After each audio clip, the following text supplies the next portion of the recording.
байгууллага албан тушаалтны эрх үүрэг төсвийн байгууллагын хүний нөөцийн бодлого үйл ажиллагааны удирдлагын зарчим төсвийн хяналт хариуцлагатай холбогдсон асуудлыг 2003 оноос төсвийн байгууллагын удирдлага санхүүжилтийн тухай хуулиар төсвийн захирагчийн эрх үүрэг, төсвийн орлого зарлагын ангилал, төсвийн гүйцэтгэлийг тайлгнах,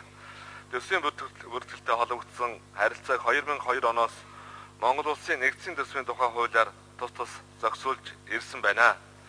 Засгийн газраас төсвийн харилцааг өнөөгийн нөхцөлд нийцүүлэн боловсронгуй болгох, улсын төсөв, орон нутгийн төсөв хоорондын харилцааг шинжлэх, орон нутгийн төсвийн бие даасан байдлыг нэмэгдүүлэх үүднээс дээр дурдсан хоёр хуулийн төслийг нэгдгсэн төсөл боловсруулсан юм байна. Төсвийн тухай хуулийн төслийг улсын их хурлын чуулган нэгдсэн хуралдаан болон байнгын хорооны хуралдаанаар хилцүүлэгт бэлтгэх үүрэг ажлын хэсэг төсвийн байнгын хорооны 10 оны 12 дугаар сард байгуулсан ажиллуулсан болно. Төсвийн байнгын хорооны ажлын хэсэг ажил явцдаа хуулийн төсөлд орон нутаг төрийн бас байгууллагын саналыг төсөлд тусгах зорилгоор хуулийн төслийн талаар улсын хэмжээнд бүсчилсэн хилцүүлэг явуулж нийт 14 аймгийн төр захиргааны байгууллагын удирдлага, төсвийн ерөнхийлөн заригч нар, санхүү татвар, төрийн сангийн албаны удирдах ажилтнууд, сумдын иргэдийн төлөөлөгчдийн хурлын дарга засаг дарга нарыг оролцуулан зохион байгуулсан байна. Мөн төсвийн шинжилэл хийсэн зарим орны туршлага судлахын зэрэгцээ төрийн бус байгууллагын саналыг сонсох зорилгоор Монголын үйлдвэрчний эвлэлийн холбоо, Монголын үндэсний худалдаа аж үйлдвэрийн танхим, дотоод аудиторуудын институт, Монгол ажил олгогч эзэдийн нэгдсэн холбоо, Монголын мэрэгсэн нэгтлэн бодогчдын институт, нээлттэй нийгэм форум, хувийн хвшлийн төлөөлөгчд оролцсон уулзалт хилцүүлгийг хийж уулзалтаас гаргасан саналуудыг нэг хүртлэн судлан үзсэн болно. Төсвийн байнгын хорооны ажлын хэсэг гаргасан саналуудыг үзэж татврын орлогын хуваарлтыг оновчтой тогтоох, ингэхдээ ашигт малтмалын нөөц ашигласны төлөв болон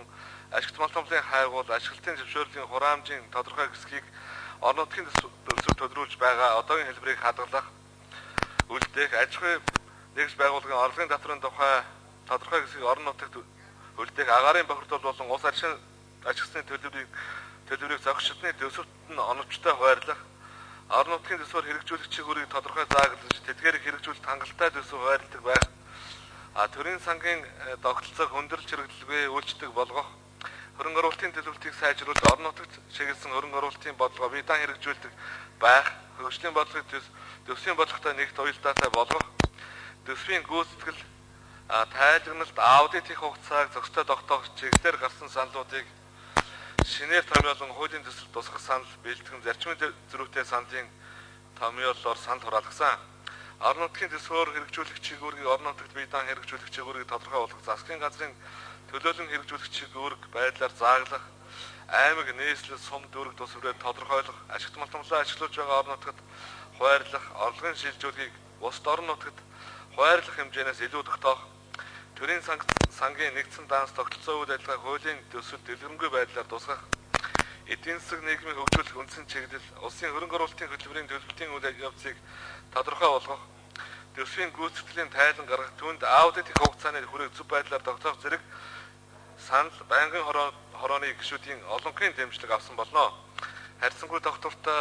орлогын их үүсвэр болон нэмийн үртгийн албан татврын 25% болон ашигт малтмалын нөөц ашиглалтын төлбөрийн 5% тосож орон нутгийн хөгжлийн нэгдсэн сан бүрдэх, ингэснээр орон нутаг өөрийн орлогын доктортой их үүсвэрээр хангагдах боломжтой болох санал төсөл дэмжигдлээ. Төсвийн байнгын хорооны хуралдаанаар дэмжигсэн саналаар иргэдийн төлөөлөгчдийн хуралд зарим татвар төлбөр хураамжийн хэмжээг тогтоох эрх мэдэл шилжинэ.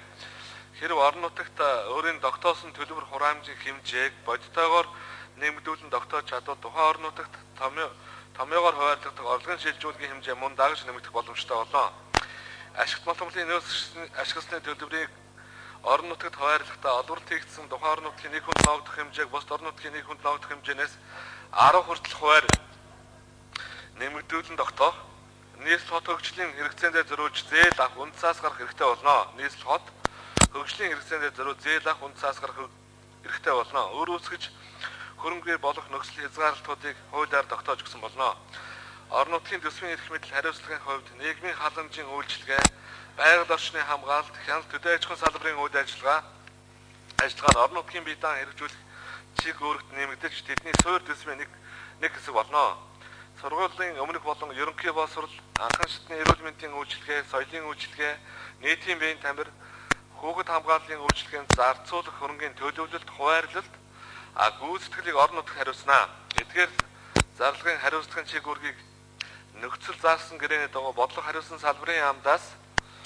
орон нутагт шилжүүлэн авна. Ингэхдээ хариуцлагыг хамтдан шилжүүлнэ.